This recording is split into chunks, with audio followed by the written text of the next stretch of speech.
அனைவருக்கும் கல்வி ஆரோக்கியமான கல்விமா. கல்வி என்பது வெறும் அதீத மூட நம்பிக்கைகளை மட்டும் கிடையாது, அறிவியல் சார்ந்ததாக இருக்கணும், திறன் சார்ந்த கல்வியாக இருக்கணும், திறமைகளை வளர்க்கக்கூடிய கல்வியாக இருக்கும். ஒரு குழந்தைக்கு ஆட வரும், பாட வரும், ஒரு குழந்தைக்கு பேச வரும், ஒரு குழந்தைக்கு தான் எழுத வரும். அப்போ ஆடவர குழந்தையை ஆடவும் பாடவும் பேசவும் அவர்களின் தனித்தன்மையை வளர்ப்பதற்குமான ஒரு கேட்டலிஸ்ட் தான் இந்த கேம்பஸ். கல்வி என்பது என்ன? வெறும் கட்டிடமா உபகரணமாக கிடையாது. கல்வி என்பது இங்கே இருக்கக்கூடிய இந்த டீச்சர்ஸும் அந்த ஸ்டூடெண்ட்ஸும் அந்த கற்றலை, அந்த கல்வியை அந்த குழந்தைகளை தருவதற்கான அந்த டீச்சர்ஸ் அதை மட்டும் ஃபோக்கஸ் செய்வதற்கு அவர்களுக்கு தேவையான வசதிகளை செய்து தந்திருக்கிறோம். இப்போ அந்த மாணவர்கள் தரக்கூடிய அந்த பயிற்சிகளை உள்வாங்கி அவர்களினுடைய திறமை வளர்த்துக் கொள்வதற்கு அவர்களுக்கு ஒரு என்ஹான்ஸ்டு ஒரு என்விரான்மெண்ட்டை தரும்.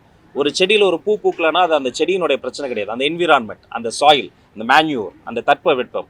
ஒரு பிள்ளைக்கு ஒரு குழந்தைக்கு பாடம் வரல, படிக்க வரலன்னா அது குழந்தையினுடைய பிரச்சனையே கிடையாது. அதோடைய என்விரான்மெண்ட், குடும்ப சூழல், கல்வி சூழல், வகுப்பறை சூழல். அப்போ இந்த குடும்ப சூழலையும் கல்வி சூழலையும் வகுப்பறை சூழலையும் மேம்படுத்தி இந்த கல்வியை சமத்துவமான கல்வியா, எல்லோருக்குமான சமூக நீதி கல்வியா, எல்லோரையும் உள்ளடக்கிய கல்வியா, இன்க்ளூசிவா.